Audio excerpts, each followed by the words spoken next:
26 наурызда Hulu мен Disney Plus-та Сёгун сериясының көрсетілімі басталды. Ортағасырлық Жапониядағы саяси дағдарыс туралы тарихи драма IMDb рейтингі бойынша 9,1 баллға ие болды. Сериал қазірдің өзінде жапондық мәнердегі Игра престолов саналады. Алдымен Сёгун деген не екенін анықтап алайық. Ортағасырлық Жапон қоғамы кландардан тұрды. Иерархияның жоғары жағында империялық клан орналасты. Бірақ халықты жалғыз басқару оңай емес. Сондықтан император оған әскери күш беретін басқа кланмен одақтасады. Мұндай одақтың бас қолбасшысы Сейи Тайсёгун деп аталды. Бірте-бірте император елді басқару мүмкіндігінен айырыла бастайды. Ал билік тек әскери қолбасшы болып қана қоймай, елдің саяси және экономикалық басшылығымен айналыса бастаған Сёгунның қолына өтеді. Сериал американдық жазушы Джеймс Клавелдің кітабына негізделген. Ол 15 ғасырдың екінші жартысындағы Жапонияның Сенгоку дзидай соғысушы провинциялар дәуірі кезеңінен шабыт алған болатын. Алда спойлерлар болады, байқаңыздар. Сюжеттің маңызды кейіпкері ағылшын теңізшісі Джон Блэкторн. Ол Жапония жағалауына қарай бет алған голландиялық флотилия кемелерінің бірінде штурман болған.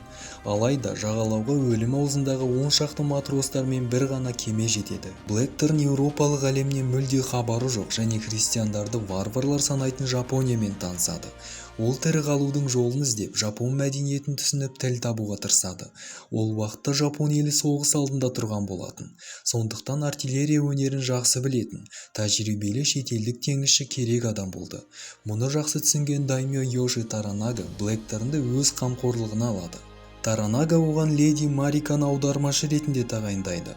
Блэкторн Сёгун атағы үшін күресте Таранаганың басты кеңесшілерінің біріне айналып, хатамото дәрежесіне ие болады. Джон португалдықтардың кемесіне шабуыл жасауды жоспарлай бастайды. Англияға үйге оралу үшін дәл осы кеме қажет болды. Бірақ Таранаганың саяси ойындарына байланысты үйіне сол күйі орала алмайды. Кітап бойынша басты оқиға Осака сарайында орын алады. Ол жерде Ишида көптеген даймёның туыстарын тұтқында ұстап отырған болатын. Оған леди Марика қарсы шығып, тұтқында ұстағанын мойындап немесе оларды жіберу керек деп шарт қояды. Ақырында Ишида Марикамен келіседі. Бірақ түнде Марика, Таранага және Блэкторн орналасқан қамалдың бір бөлігінде Мариканы өлтіруші ниндзя жауынгерлері келеді. Барлығы дереу жабық бөлмеге қашады, бірақ ниндзялар есікті жарып жібереді. Ал оның алдында тұрған Марика жарылыстан қайтыс болады. Бұл Джеймс Клавелдің романындағы ең қайғылы сәт.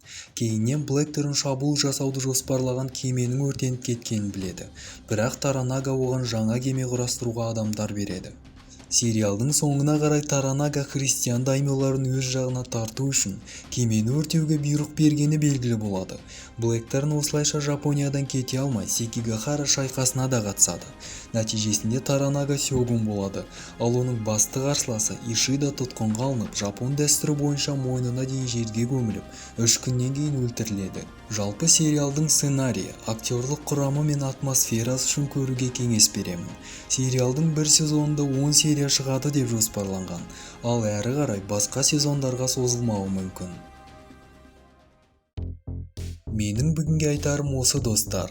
Каналға тіркеліп кетуді ұмытпаңыздар. Келесі кездескенше.